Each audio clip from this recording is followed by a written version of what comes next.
Prepositions. People hate them. But what are they and why are they so difficult?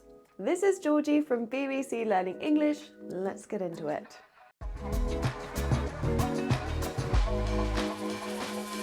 I live in England. Right now I'm walking through the streets of London. I can see cars on the road because people are travelling from their homes to work. Prepositions are words like these. They go before nouns to show things like time, I'll see you at 7 o'clock. place, Where? At the restaurant. and direction. Okay, I think I'll walk from my house to the restaurant and then I'll get some fresh air. Some prepositions are one word, some are more than one word. But why are they so difficult?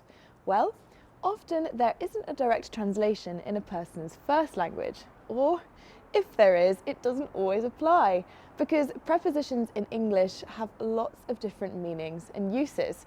Just have a look at all of these uses of the word over. The plane flew over the mountains. I slept a lot over the weekend. The athlete is over 2 metres tall.